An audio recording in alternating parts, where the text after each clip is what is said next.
My name is Alina Vo.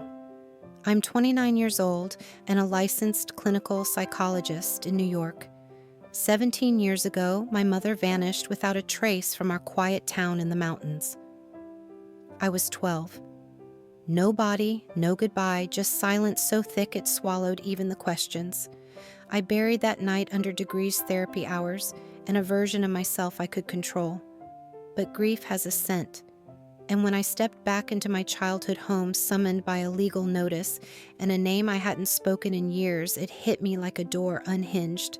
Now I stand in a place that hasn't aged, but the silence inside it has grown teeth.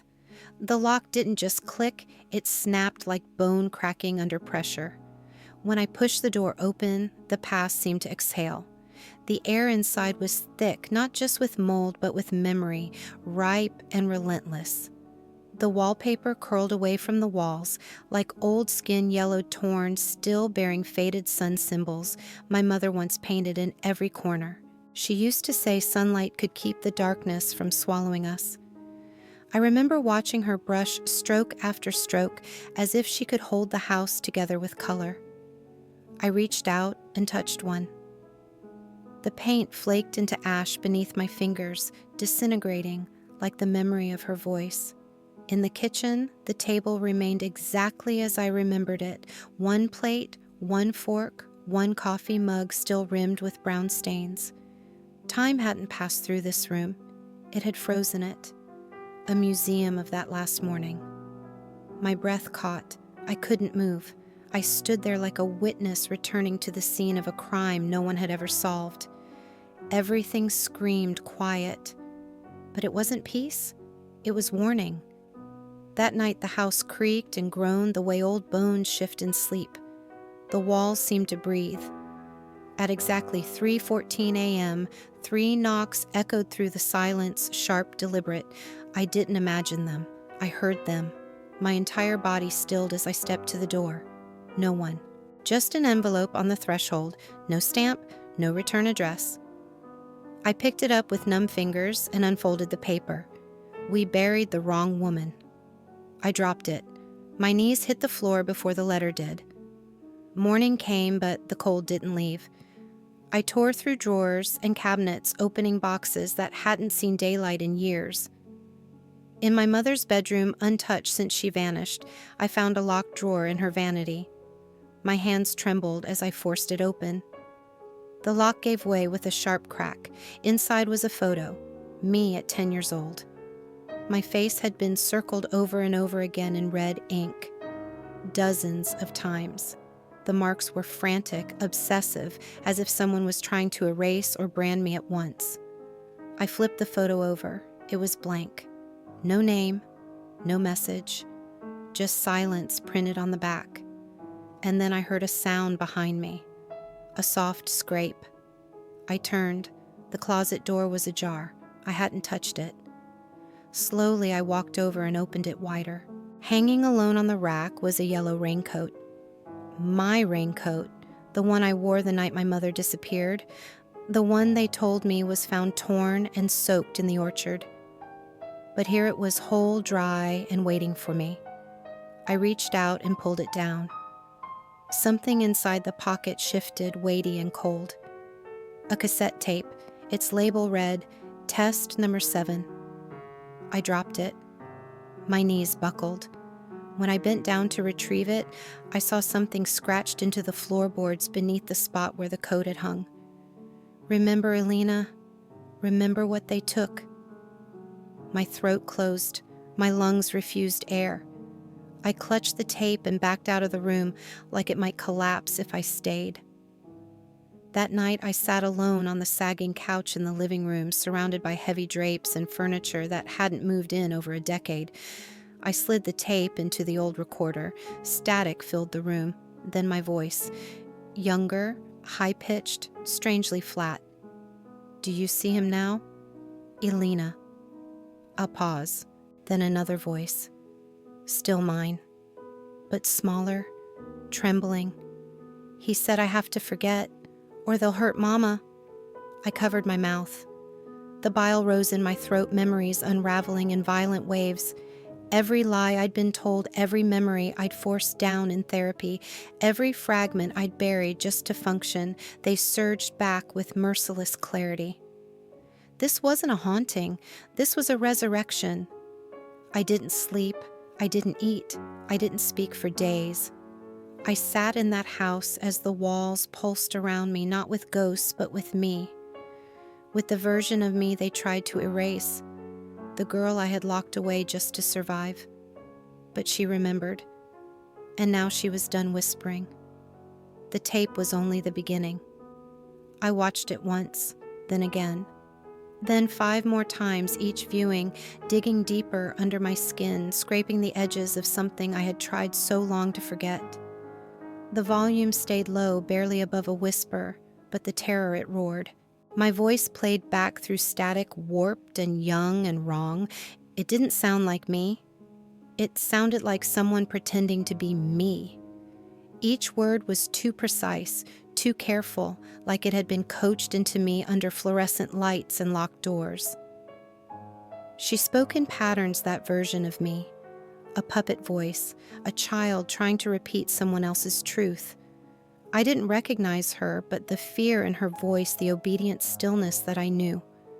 That felt like mine. And then came the end of the tape.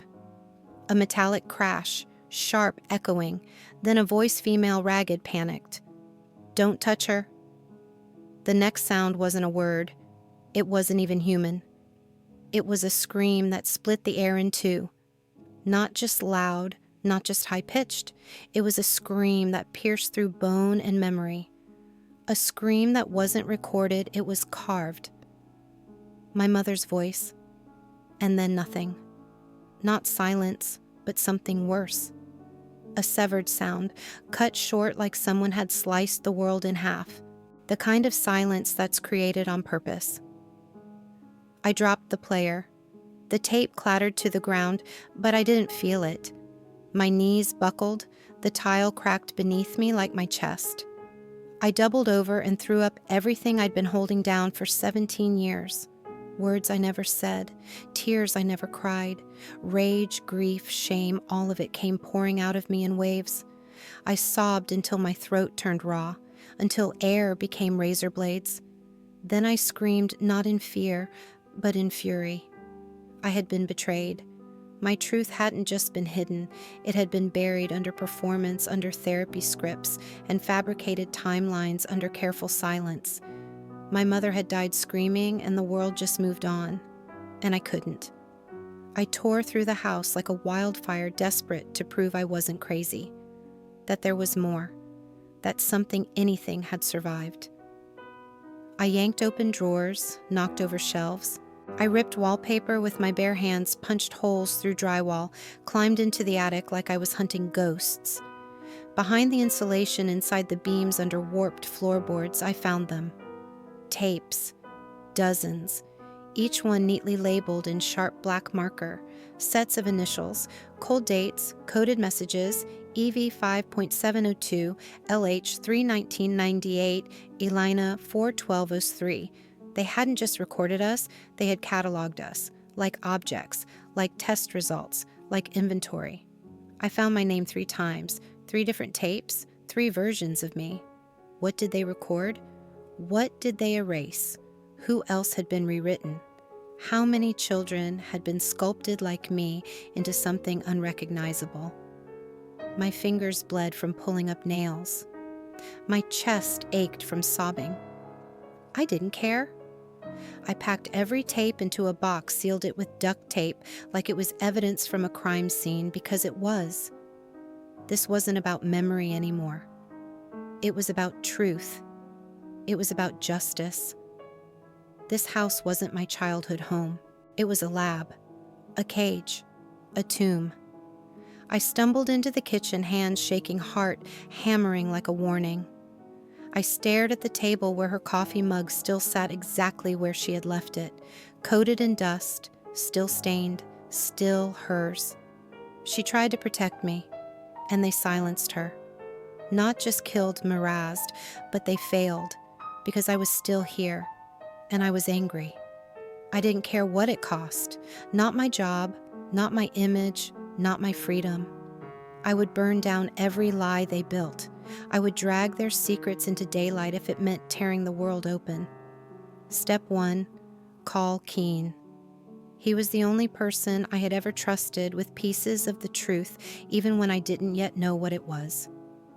Step 2, find out who was still alive. Track every name, every voice, every hand that signed off on my erasure, and make sure they remembered what they did. This wasn't a breakdown. This was war. And I had just remembered how to fight. I called KN at 2:42 a.m. Not because I thought he'd be awake, honestly. I didn't care if he was. Sleep had become a luxury I no longer trusted, something slippery and treacherous. The phone rang once, twice. Then he answered, his voice low and alert, like some part of him had already been bracing for this moment. He didn't ask what happened. He didn't ask if I was okay. He just listened. I found something. I whispered the words, catching on the edge of my throat. A lot of things. But one doesn't fit. There was a pause, the kind that fills your chest with static. Then I'm coming. By dawn, we sat across from each other in my mother's decaying dining room, the table between us scattered with tapes like cursed relics from another life. The air smelled of mildew and regret, and the morning light cut sharp lines across the cracked wallpaper and water-stained ceiling. Kian stared at the box, then at me, searching for an anchor, something sane in all this madness. I slid one tape forward, the one I hadn't dared to play since I found it. The label read EV July 8th, 2022. Just 1 week ago. The initials were mine. The date was now. But the voice, that was what shattered me. My mother, I said, eyes locked on the tape like it might disappear if I blinked. I think it's her. Kian frowned. Elena, your mom died in 2006. I didn't blink. Then someone lied. Or she didn't. He didn't push back, just took the tape, slid it into his converter, and hit play.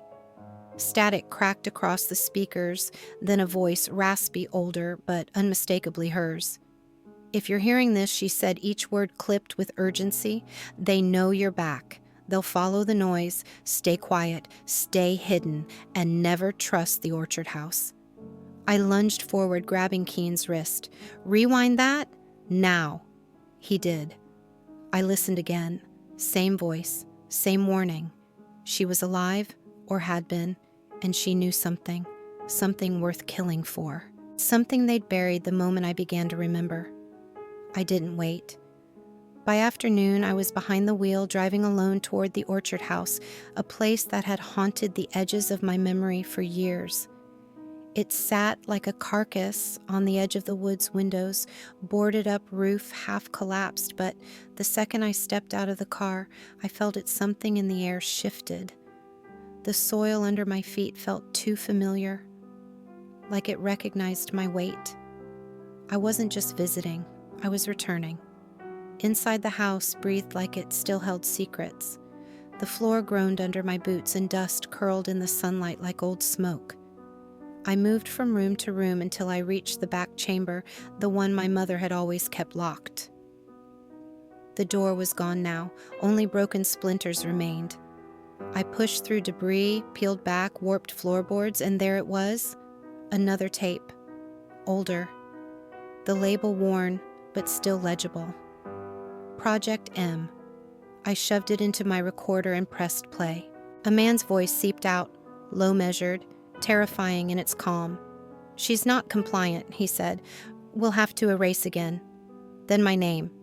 Elena Vo, subject 72. I froze. My blood went cold. My name wasn't a name anymore.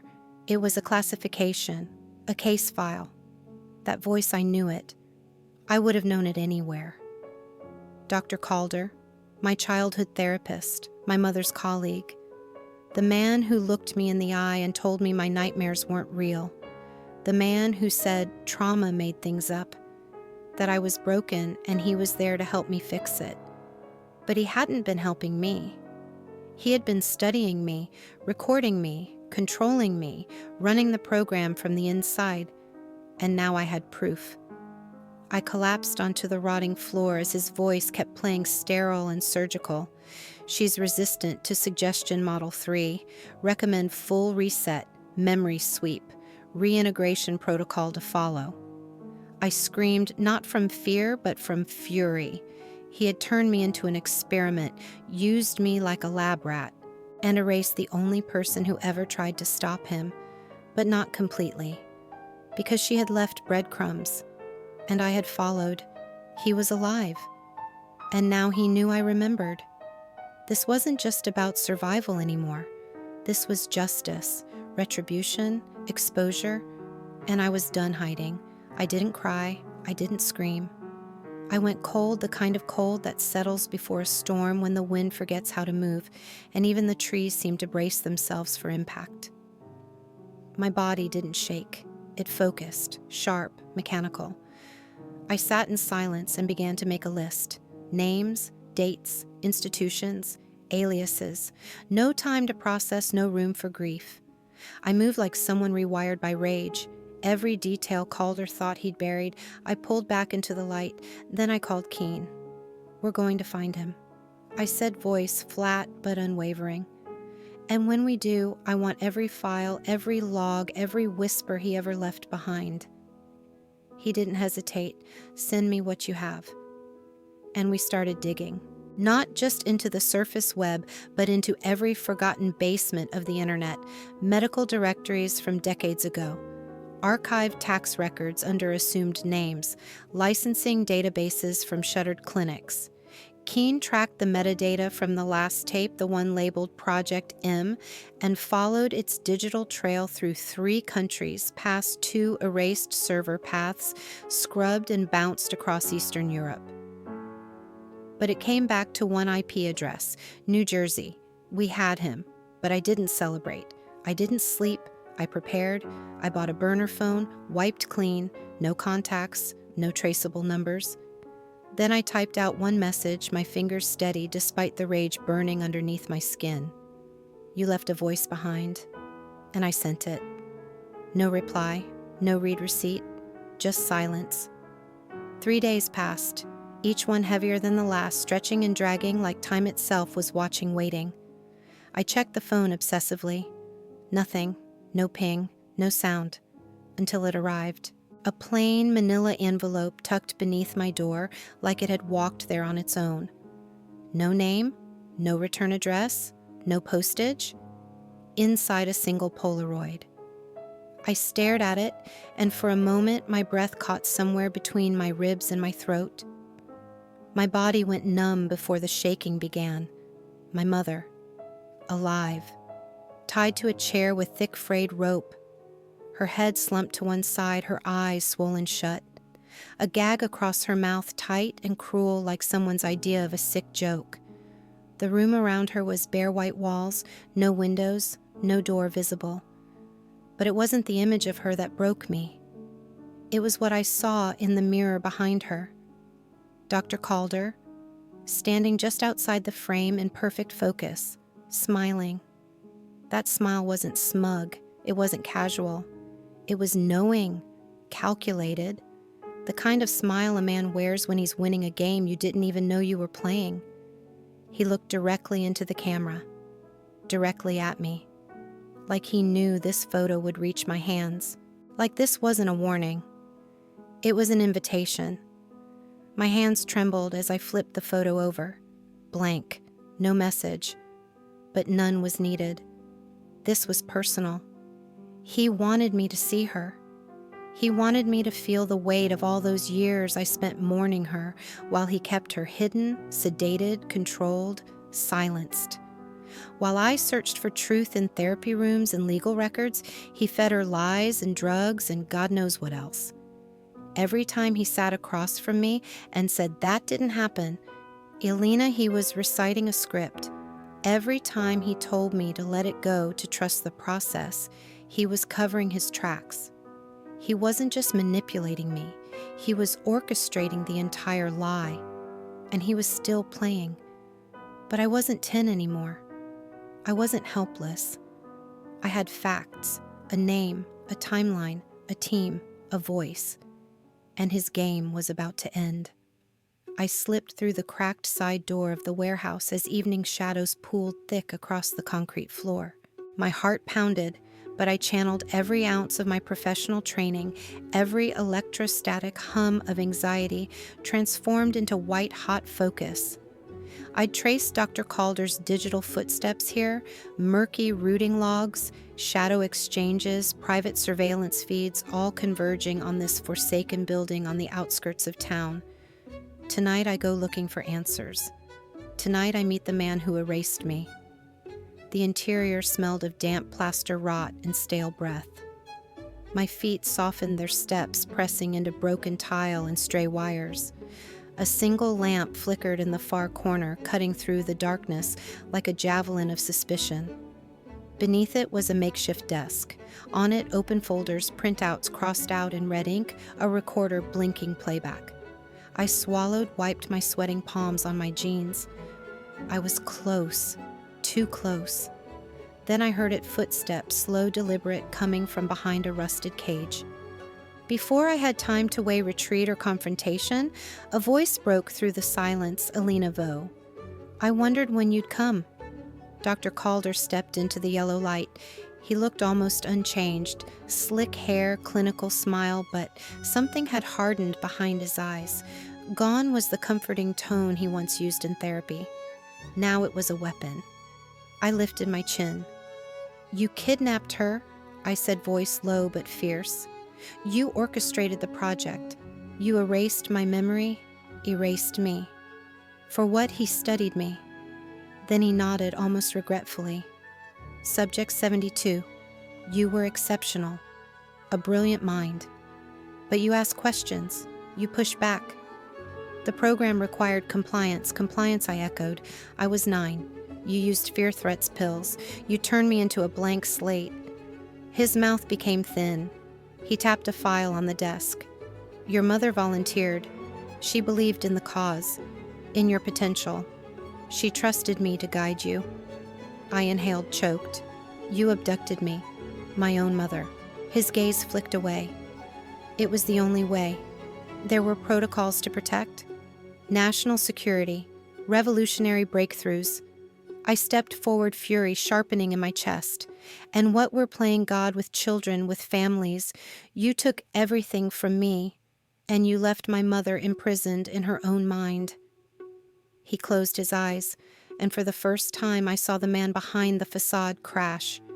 You were never meant to come back. There were orders to monitor any resurgence. I pressed a finger to the playback recorder. Then listen, I hit play. My mother's voice echoed, stay quiet, stay hidden, and never trust the orchard house. He flinched. That was our final tape recorded a month ago. A cry for help, a hidden breadcrumb. She's alive, I whispered.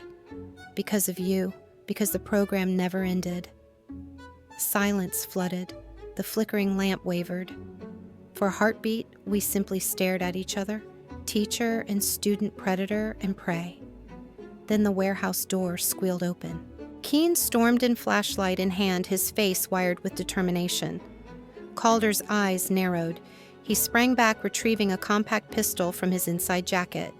A shot rang out. The beam of Keen's light flared across the barrel.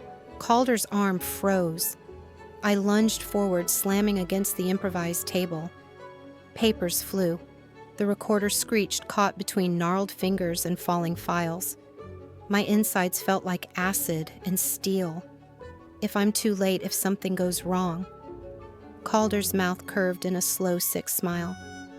I didn't want to hurt you, he said calmly, but I followed orders my entire life. Now I have to protect the project. I looked into his eyes, and beyond them, a man consumed by his own hubris. This project dies tonight. Calder laughed, a crackling, brittle echo. He took a step forward and fired again. Keen dove behind a stack of crates. I smashed a chair across the table, blocking Calder's shot. Metal splintered. Adrenaline flared.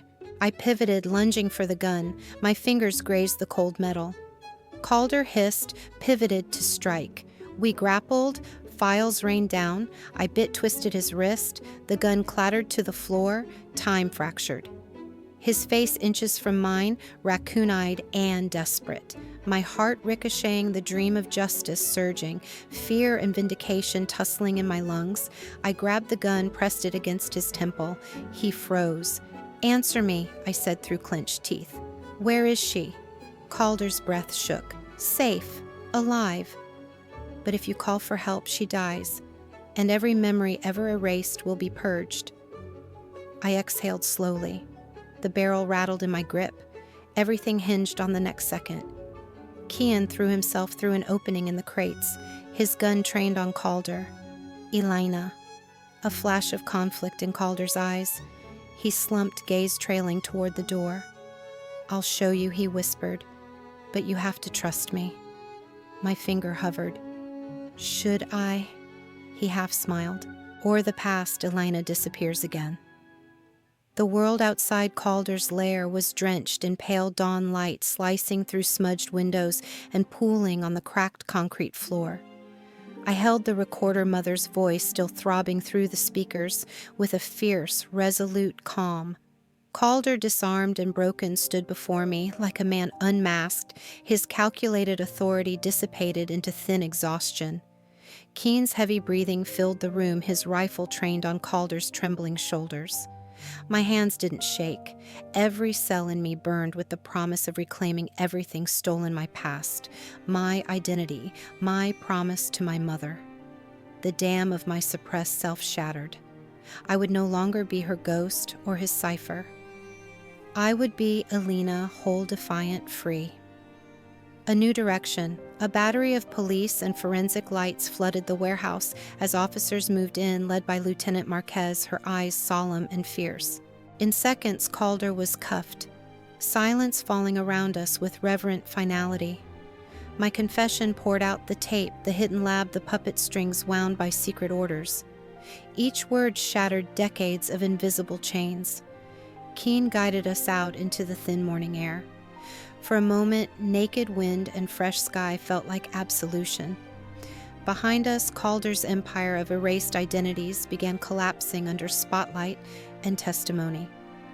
And I, once erased, was no longer intangible. I was a living reckoning. Confronting the orchard house. 2 hours later, I stood in front of the pale door of Orchard House, my childhood home, once a sanctuary, later the site of my own erasure. The door was ajar, swollen by grief and neglect. Inside, dust motes floated in slats of light. Photographs lay askew across dusty furniture, their faces frozen in happier times. My legs trembled as I stepped inside the recorder still clutched in my pocket. Each room whispered its past, my laughter ringing from empty walls, my mother's voice echoing off every surface. In the study, I found a faded journal, her handwriting trembling with hope, anguish, despair. "Elena, if you read this, I beg of you, remember who you are. The world may take your memories, but it can never steal your soul." Tears blurred the edges of my vision. Her words reignited something fierce and infinite in me, the fuel to build back my life, not just reclaim it. Faces of the past. I walked through the rooms, touching splintered desk edges and tracing photo frames. Each image of family dinners, birthday parties, first days of school invoked an ache. But it was hope, too, the knowledge that life had been layered in forges of love, laughter, belonging. It wasn't just me on this journey. Recovering my memories meant restoring her, and restoring her meant rebuilding mine from that foundation. I resolved to take this step. I would rekindle the house's hearth, resurrect its life. The heart of the crossroads. Back outside, Kian joined me in the overgrown yard, sunlight warming us both. He handed me a single rusted key, proof that my name, my right, had never been fully erased. He didn't need words. His steady gaze said it all. "You did it. Now choose your way." 1,000 emotions crowed within me. The weight of all those lost years surged like storm surge within my chest. But alongside it, a calm, the clarity of someone who has plunged into the depths, survived, and found something unbreakable at their core. Drawing the line. That evening, I stood at a podium at the press conference announcing Calder's arrest. Cameras flashed, microphones angled toward me, media clamored for sound bites. I paused. The momentum of those who created me and dismantled me swelled behind every lens, but this time the story was mine to frame. I closed my eyes and hailed a breath that reached beyond camera lights. Then I said, I am Alina Vo researcher, daughter, survivor. I was molded to forget myself, told to obey, to yield, but my memories, my choices are mine. I choose truth. I choose justice. I choose life on my own terms. My past is not a chain, it's the keystone for my future. In that moment, the shutter clicks weren't an interrogation, they were an oath. My voice rang clear, a redefinition, not just to the world, but to myself. Rebirth at dawn, late that night, I returned to Orchard House. Moonlight washed over the broken gate, soft and hopeful. I turned my key, the lock clicking into place, a single note in my new life score. Inside, the air smelled of dust and promise. I flicked on the light and found Keen sitting by the fireplace keeping vigil. He didn't speak. His glance pulsed with pride, companionship. He handed me a box inside old photographs I had rescued from Calder's files and a well-worn copy of my mother's cherished novel. My mother wanted you to have this, he said softly. I opened the book. On its inside cover, in her familiar handwriting, to my Alina. If you lose everything, lose nothing of your heart. Heartbeat and breath resonating unity because time tested my center. I slipped the book into my pocket and moved to the window. Outside, dawn painted the sky in pale amber and rose. Tomorrow I would meet my mother face to face. I would rebuild what was broken. I would not forget. I would not yield. Because I remembered, and that memory, that soul, that choice, that was my power. The new morning sun streamed through the wooden blinds, illuminating dust motes that danced slowly in the quiet. I sat up, heart pounding. I thought I had carving out peace in the aftermath of my rebellion, rebuilding Orchard House on my own terms. Yet that fragile peace shattered in an instant. The engine's hum vibrated through the air. I froze, senses alight. The black sedan eased up to my front porch like a specter emerging from the night. My hand tightened around the mug in my grip, fingertips whitening. My breath hitched. My past had returned to haunt me. The driver's door opened. Stepping out was Cormac Black, once a power behind the scenes, now toxin in human form. His tailored suit whispered dominance as he approached. I couldn't look away. He was here to intimidate. I'm sorry to intrude, he began smoothly, voice conditioned, precision rising with predatory calm. But we need to discuss Orchard House and your continued disclosures. He flipped open a leather folio to reveal folders stamped with red seals, not official, but threatening enough. My spine stiffened as he spoke. Calder may be gone, but others still prefer silence. You have 10 hours to surrender all documents, all transcripts, in exchange for leaving Orchard House and moving on quietly. Otherwise. He didn't need to finish. I understood completely. They hoped I would panic. I would instead feel rage flare in my veins. I closed my eyes and remembered my mother erasing her memories before Reno's hire. I felt icy horror at the thought that her mind had been vandalized. I felt sorrow for my suppressed voice. I gripped the edge of the porch, summoned clarity. You show up on my doorstep with ultimatums, I said, voice low but steady, expecting me to cave. You're mistaken. I rose, matching his cold gaze. I refused to barter truth. I will not be silent. Cormac's lips tightened. He handed me another folder thick with contents. This isn't a threat, it's an offer. Next time we release witnesses and documents. He paused, eyes shadowed. Is that what you want to see everything you fought for, pulled apart in public? My answer burned in my throat. Of course I did. because turning over everything in exchange for exile meant I had never left the darkness. I exhaled ready. That night I reached out to Keen.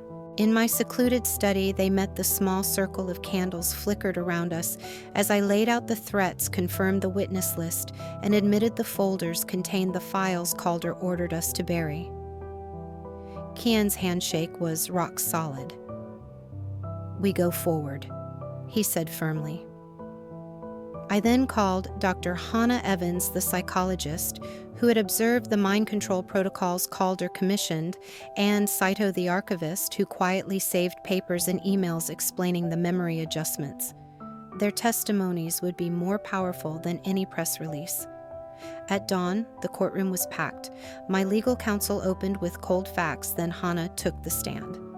"I've analyzed manipulation of long-term memory through neurolinguistic means, and Alina Vo was victim. Others were complicit." Saito followed, presenting emails between Calder's execs discussing conditioning elites and orders to remove inconvenient memories. He unrolled printouts. I could feel the room tilt. Cormac rose to object, but the judge shut him down. Then it was my turn. My voice trembled at first, then steadied. For years I lost myself in shadows, believing stability required silence. I protected Orchard House, my name, the illusion of control, but control built on deception eventually collapses. I stand here today to affirm that memory is sacred, truth is fragile, and the cost of silence is worse than any threat. As I spoke, every witness, every photograph, every email bore witness to the truth. In that crucible, fear dissolved. When the final verdict came, I hadn't expected applause, but there was silence first, then slow ripples of approval among press and observers. The courtroom felt reborn. Outside, slanted sunlight warmed my face. I stood at Orchard House's gates once more, eyes dry, spirit glowing. The house behind me no longer held secrets. It held the future I had carved from ruins. I had taken back my name, reclaimed my memories. I was not a victim, but a guide, proof that even the loudest silence can be broken. Even the darkest past can spark a freedom profound. As I stepped away, I carried the lesson forward to live in truth, whatever the cost. The world may still come for Orchard House, but now I held the keys not to lock away the past, but to light our path ahead. I step out of the courthouse and the sky cracks open like a warning shot. Cameras flash in bursts, loud as thunder. Reporters shout my name like it's scripture. I see banners waving, hear chants rising in waves. Faces blur in the chaos, some wide with awe, others sharpened by scrutiny. It should feel like triumph. But under the noise, beneath the headlines and hashtags, I'm still her. Still the girl who once curled up in a bedroom closet, too scared to cry above a whisper. Still the child who thought that if she stayed quiet, the bad things might go away. They call me brave now, a symbol. But symbols bleed too, and symbols get hunted. They don't see the note slid under my door late at night, the one that said, "You've made your point. Now disappear." They don't hear the phone ringing at 3 a.m. only to deliver silence thick enough to drown in. They don't know how many times I've sat alone with that single photograph I didn't have the strength to destroy, the one of Calder and me. His arm around my waist, his smile soft and easy, calculated, a predator wrapped in the mask of comfort. I whisper to it like it can still hear me. You don't get to win. The next morning, I walk into the fire again. The courtroom is packed, air heavy with tension thicker than breath. Calder's legal team stands tall, smug, powdered, rehearsed. They hold up a printed message, a fabricated one allegedly from me. It claims everything was a misunderstanding, that he was innocent, that I made it up. The words hit me like ice water. My blood drains, my vision narrows. The gasps are instant. Doubt creeps in through the cracks, sliding against my skin like static. My legs nearly give, but I hold. I steady. That message is a fake. My voice slices through the courtroom like glass breaking in a cathedral. I want full metadata, device ID, timestamps, origin traces, all of it, pulled into the light. The judge narrows her eyes. The courtroom shifts not fully in my favor, but no longer against me either. It's not victory, but it's balance. And I know how to build revolutions from balance. That night walking home, I pass a boarded-up window 3 blocks from my apartment. Spray painted across the wood is my face, my jaw clenched, my eyes defiant. Beneath it in blood-red paint, "We believe you." I reach out and touch it. Paint, glass, and something deeper. I wonder if I deserve it, their faith, their belief. Then I remember the girls who didn't make it to court, who were never given a microphone, who died holding in their truth. I speak for them too.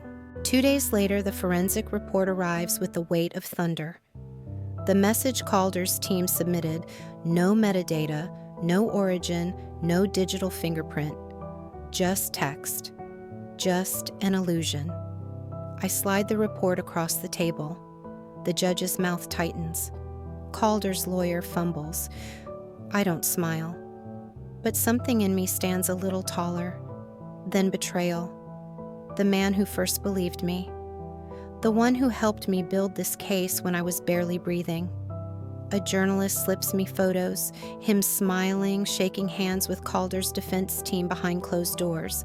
I feel my chest cave in, my breath snatched. The betrayal cuts deeper than the lies ever did. I should have seen it coming. I should have known. But still, I rise. Another note comes slipped under my apartment door. We can end this now. Quietly, walk away. I laugh, not kindly, not softly, but because I've earned that laugh. I'm done walking away. That evening, I sit by my window, bourbon in hand, watching Denver blink beneath the hush of winter. Headlights scatter like fireflies across icy streets. Somewhere out there, someone's hoping I'll break. I raise my glass toward the dark. You'll starve waiting. Then my inbox pings. A message. From a woman I've never met. She says she was a patient, a client, a child. One of his. She says she was afraid, still is, but after watching me stand, she wants to come forward. My fingers hover over the keyboard. Then I type, "Let's meet." This isn't over, not by a mile. But for the first time, I'm not just surviving this war. I'm leading it. I used to fear becoming a symbol. I thought it meant becoming an object, a face, a slogan. But now I understand. A symbol isn't something you wear. It's something you carry. It's a torch. And I'm ready to burn down every lie they ever built to bury me. I sit in my car, fingers locked around the steering wheel, like it's the only thing anchoring me to this world. No music, no movement, just the drum of my heartbeat echoing through my ribs like it's trying to remind me I'm still here. This is the moment. Tonight, I don't hide behind courtroom doors or anonymous statements. Tonight, I step fully into the light, not as a case file, not as a whisper in the dark, but as myself. Elena Vo survivor, witness, fire starter. My stomach coils. My skin feels too tight. My heart pounds against my chest like it wants out. I haven't eaten, haven't slept. I am a contradiction, hollow and impossibly heavy. Then my phone buzzes. The journalist is here, no turning back. I inhale, hold the breath longer than I should, then let it out slowly. And I open the door. I step into the night. The cold hits me hard. Cameras flash the instant I appear. Shutters click like distant gunfire. I walk into the conference room with the weight of every secret I've ever kept pressing into my spine. The eyes of strangers follow me, some curious, some hungry, some aching with hope. They think they know my story. They don't. Not yet. The microphone gleams beneath the lights, sharp and expectant. I step behind the podium and grip it like it might steady me. I scan the room, Reporters, survivors, skeptics, activists, lawyers, people who once didn't believe me, and somewhere in the back, Kian. I feel exposed, stripped bare, but I don't flinch. I speak. My story isn't rare. I begin voice trembling like a match just before it catches flame. It's just rarely heard, silenced, swallowed, buried. Then I say his name, Calder, the name that haunted me for years, the name that rewrote my memory in his voice. I speak about manipulation disguised as care, about therapy twisted into experimentation. I tell them about the files, the numbers, the way my childhood was categorized, like data. I tell them about fear so deep it taught me to forget who I was. My voice cracks. I don't hide it. The tears come. I let them. Because this pain, this vulnerability isn't weakness. It's evidence. I'm still standing. I talk about how the justice system almost failed me, how it doubted me, how even now this version of victory feels like a wound that refuses to close. And still I speak. The room doesn't move. It doesn't breathe. It holds its silence like a forest before wildfire. Then suddenly it breaks. Thunderous applause. It rushes over me like a wave. Some people stand, some cry, some simply nod quiet and resolute. A reporter shouts, "Do you believe Calder will ever pay?" I don't pause. He already is. I say, I'm still here. More questions follow, rapid, sharp, relentless. But with every answer, my voice grows stronger, clearer, no longer cracking, no longer fragile. What began as survival has become something else entirely. It has become declaration. When it ends, I step outside into the chill. The wind bites at my skin, but I welcome it. For the first time in years, my chest feels open, exposed, yes, but full, alive. Near the steps beneath a sign that reads, "We stand with survivors." A woman I don't know approaches. Tears brim in her eyes. Her hands tremble as she takes mine. "Thank you," she says softly. "You gave me a voice." Her words detonate something inside me. I squeeze her hand, lean in, and whisper, "No, you already had one. You just needed someone to light the match." We part, but her touch stays with me like a promise. And as I walk into the night, I understand something I hadn't before. I'm no longer walking alone. Somewhere out there, voices are waking, stories are stirring, lives are ready to reclaim themselves. And me, I'm not afraid anymore. I still tremble, I still bleed, but I do not fall. I rise because now others rise with me, and I will burn down every silence that ever tried to consume us. Days bleed into nights like ink, dissolving into water, no clear boundary, no mercy. Time has become slippery, fragmented, almost liquid. Each sunrise feels less like renewal and more like aftershock, jagged and splintered by the magnitude of what I've set loose. I wake before the alarm chest tight heart hammering as if I've spent the night screaming without a sound. I lie still, breath shallow fists twisted in the sheets like I'm clinging to the last thread holding me here. It isn't fear. Not exactly. It's something sharper, like the tremor of something massive shifting beneath the surface, the quake of possibility. The flood never stops. My phone has become an artery of pain, pumping constant confessions, bleeding stories. Texts and emails arrive like storms, voices too long silenced, pouring themselves into mine. Survivors thank me. Strangers share truths too heavy to carry alone. One message simply says, "You saved me from going back underground." I read those words over and over until the letters blur, then press the screen to my chest, like it's sacred, like it's a pressed rose I can't afford to let go.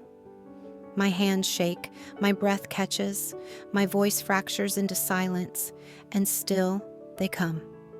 At night, I take calls, lawyers, reporters, investigators, people with badges and louder agendas. They want names, they want files. They want to use my truth as a crowbar to pry open other vaults. Part of me wants to give it all to hand over every scar like evidence. But another part, the part that still curls inward, protecting the last fragments of control, screams not yet. But even as that voice protests, I know something deeper. Something unflinching to go quiet now would be betrayal. Not just to them, to myself. Then a knock. It lands like a shift in gravity. I open the door to find Mara standing there, hair wild scarf trailing like a flag caught in wind eyes, glassy with a worry too fierce for words. She doesn't ask anything, doesn't offer speeches or platitudes. She presses a warm mug into my hands and pulls me down beside her on the couch. We sit side by side, a shared silence louder than noise. When she finally speaks, her voice is low and steady. "We'll get through it," she says. "That's all." But something inside me breaks open. The tears come fast and raw, not neat or graceful, but violent and whole. I don't hold them back. I let myself crumble. Because breaking isn't the opposite of strength. Sometimes it's the doorway to it. Later that night, I attend a gathering, quiet, deliberate, more vigil than protest. Survivors, allies, strangers who are no longer strangers. We sit shoulder to shoulder, circled around shared firelight, passing grief and hope like a shared language. We cry, we shake, we laugh. A woman I've never met places her granddaughter in my arms, her voice cracking as she whispers, "She'll grow up in a different world." And for the first time, I believe her. Not because we've won, but because we've started. But not every tide is kind. The backlash arrives in the dark, coiled and venomous. Online trolls, threats from unknown numbers, headlines twisting my truth into spectacle. They call me a liar, an attention seeker, a homewrecker. Their words snake through old wounds, tapping on every scar I thought had healed. And for a breathless moment, I spiral. Maybe I went too far. Maybe I should have stayed silent. But I get up. I walk to the mirror. A tired reflection greets me, hollow eyes, bruised spirit, but still standing. I trace the faint scar along my wrist. Not a wound, a memory, a reminder. I whisper to her, the girl I used to be. "You're still here, still breathing, still fighting." And this time I cry for all of us, for every girl who never got to speak, for every survivor still drowning in silence. Because truth has a cost. But silence, it bankrupts the soul. Morning breaks, and I rise. Not armored in perfection, but in purpose. I pull on jeans and a blazer, but underneath I carry something older, something wilder. A phoenix made not of fire, but of fragile hope and relentless will. Outside, Mara waits with coffee and a folded note. In her looping handwriting, just one sentence, "You made a difference. We are with you." My throat closes. I clutch it like scripture. And I walk. Toward the courthouse steps, where the crowd is smaller now, but steadier. Not a spectacle, but a showing. Supporters, reporters, the wary, the ready, eyes meet mine. I lift my chin. I don't feel ready, but I am. Because courage doesn't always roar. Sometimes it just steps forward anyway. Because even a tremble can shake the earth. Because this story may have begun with me, but it will not end here. I awake to a silence so precise it feels intentional. Not the kind that lingers after chaos, but the kind that waits like the breath the world holds before something beautiful begins. I sit up slowly. The sheets slide off me like old fear. Dawn cuts through the curtains, casting soft gold across the floorboards. My heart beats not in panic, but in awe. Something has shifted. Last night, after the final interview, after the applause, after the long exhale of relief from strangers and sisters alike, I lay awake in the dark, tracing my hand over my chest. I could still feel the vibration of their belief in me. But deeper still, buried beneath exhaustion and memory, was something I hadn't dared to name in years. Joy. Small, unsteady, but unmistakably there. Fear still whispers. It always does. What if this is too much? What if it crumbles? What if they turn on you, but something stronger answers now? What if this is the beginning?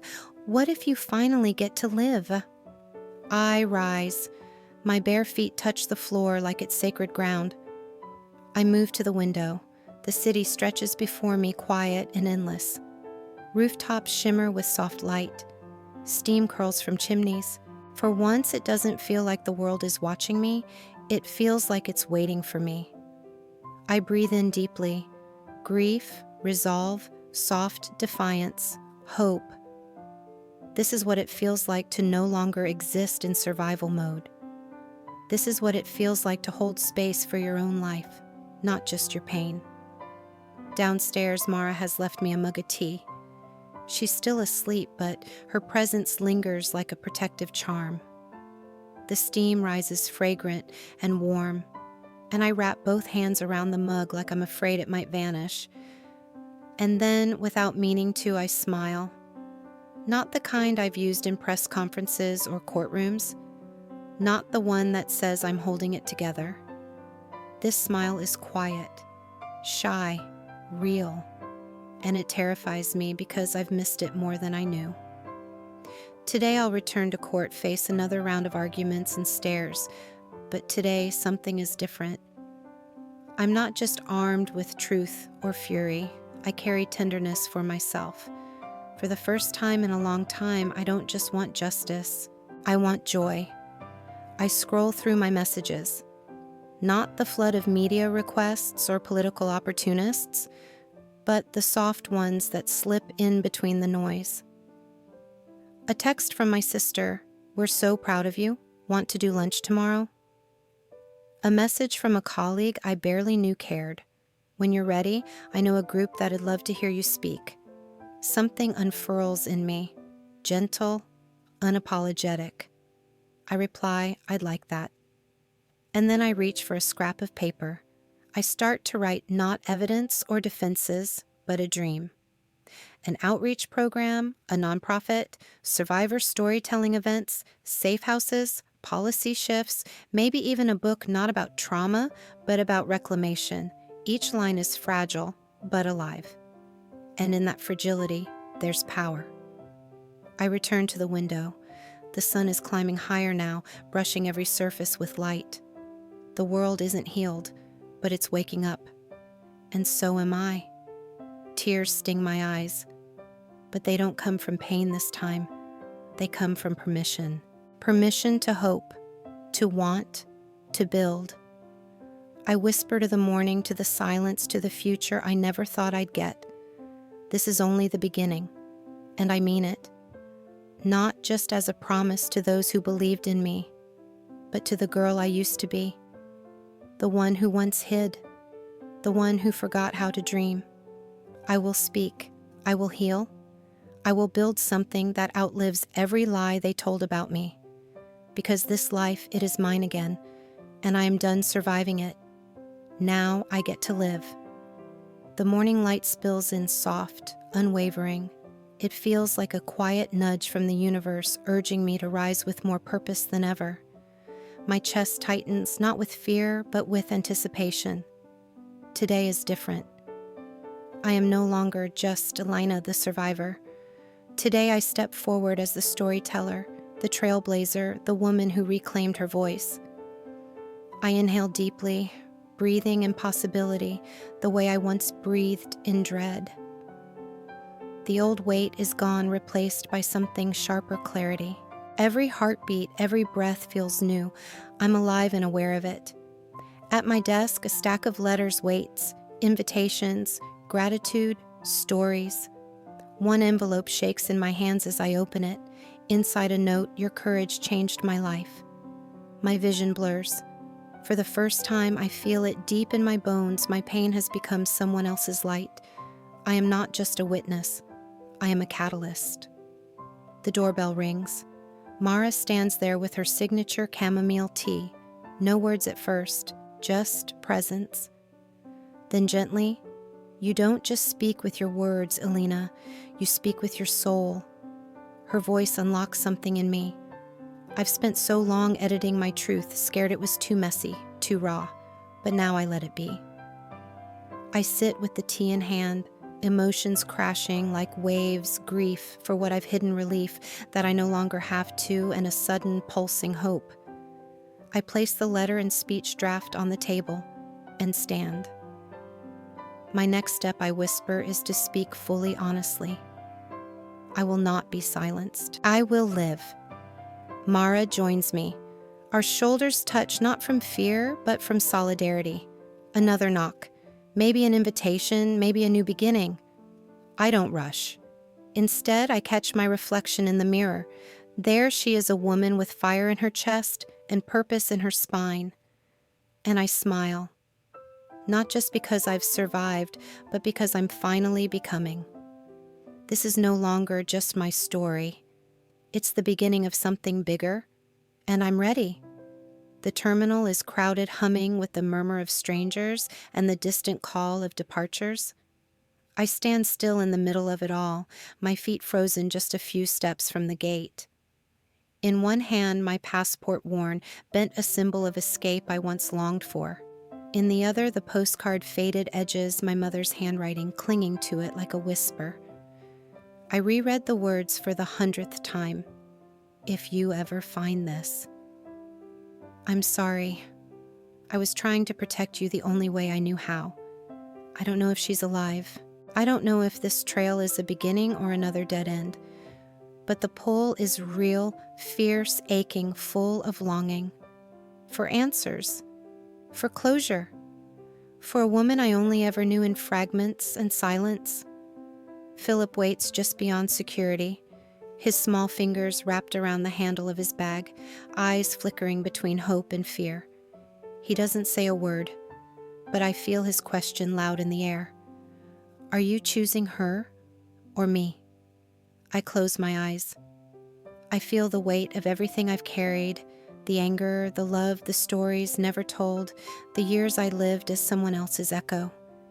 And then I feel the strange lightness of now, the stillness inside me, the clarity that's been blooming slowly, like spring beneath the frost. I think of the woman I've become, the battles survived, the truth spoken, the spaces I've carved for others to breathe. I think of the small garden behind the house, the paint-stained table, the way Philip laughs like the world hasn't broken him. Not yet. Maybe not ever. I think of the promise I made myself when this all began, not to become my mother. But maybe the real vow, the harder one, is this: to become what she never got to be. Safe, free, whole. The boarding call echoes through the terminal. My hand tightens around the postcard, and then slowly I let it go. I tuck the passport back into my coat. I take a step, then another. I turn away from the gate, and I walk toward tomorrow. Thank you for staying with me until the very last page. Now I'd love to hear from you. Was there a moment in Toai's story that stayed with you?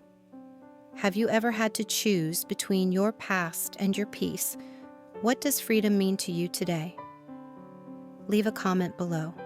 I read every word and I carry them with me into the next story. Until next time, stay brave, stay soft, and never stop walking toward your tomorrow.